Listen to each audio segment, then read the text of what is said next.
the notification bell for more updates.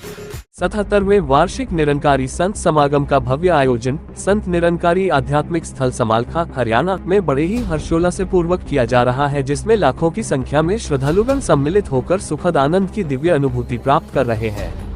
Samalkha के विशाल मैदानों में शनिवार की रात्रि को मंगलकारी प्रवचनों की रसधारा प्रवाहित करते हुए सद्गुरु माताजी ने अपने दिव्य संदेश में फरमाया कि संसार में विचरण करते हुए जब हम अपने सीमित दायरे से सोचते हैं तो केवल कुछ ही लोगों से रूबरू हो पाते हैं, किंतु ब्रह्म ज्ञान की दिव्य रोशनी से जब हम इस परमपिता परमात्मा संग जुड़ते हैं तब हम सही अर्थों में सभी से प्रेम करने लगते हैं। यही प्रेमा भक्ति ईश्वर प्राप्ति का सरलतम मार्ग है। भक्ति की परिभाषा को एक नया दृष्टिकोण देते हुए सद्गुरु माताजी ने कहा कि यदि जीवन के हर क्षण को भक्ति में बदल दिया जाए तो अलग से पूजा का समय निकालने की आवश्यकता ही नहीं रहती। यही विचारधारा जब व्यापक रूप ले लेती है तो सबके प्रति निस्वार्थ सेवा और प्रेम की भावना को जागृत करती है। आपने संतों के संग और ध्यान सुमिरन को आत्मा की गहराई से जोड़ने का सरल माध्यम बताया।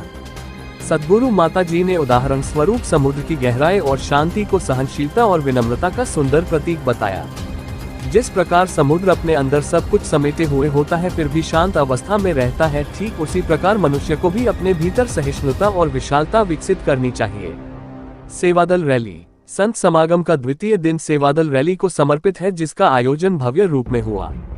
इस आकर्षक रैली में देश एवं दूर देशों से आए हुए सेवादल के भाई एवं बहनों ने भाग लिया और मिशन की शिक्षाओं एवं आध्यात्मिकता पर आधारित लघु नाटिकाएं प्रस्तुत की गईं। इस अवसर पर शारीरिक व्यायाम, खेलों एवं विभिन्न सांस्कृतिक कार्यक्रमों की प्रस्तुति द्वारा प्रमुखता से निस्वार्थ सेवा भाव को अभिव्यक्त किया गया।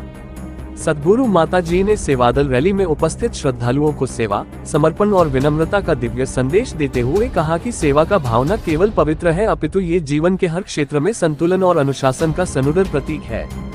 आपने समझाया कि सेवादल की वर्दी को केवल बाहरी आवरण न मानकर इसे अपने भीतर के अहंकार को मिटाने और सेवा भाव को जागृत करने का माध्यम समझना है। सेवादल के सदस्य अपनी ड्यूटी निभाने के साथ साथ घर परिवार की जिम्मेदारियों का सामंजस्य करते हुए भी सेवा को निभाते हैं। यही तालमेल एक आदर्श जीवन का उत्तम उदाहरण है। सेवादल रैली के दौरान प्रस्तुत नाटकों और संदेशों ने ये दर्शाया कि सेवा केवल कार्य नहीं अपितु यह एक दिव्य भावना है जो हमारे आचरण और शरीर की भाषा में झलकनी चाहिए।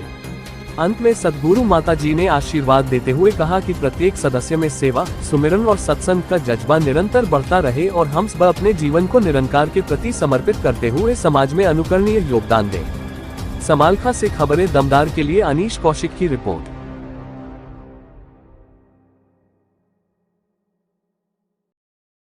The notification bell for more updates.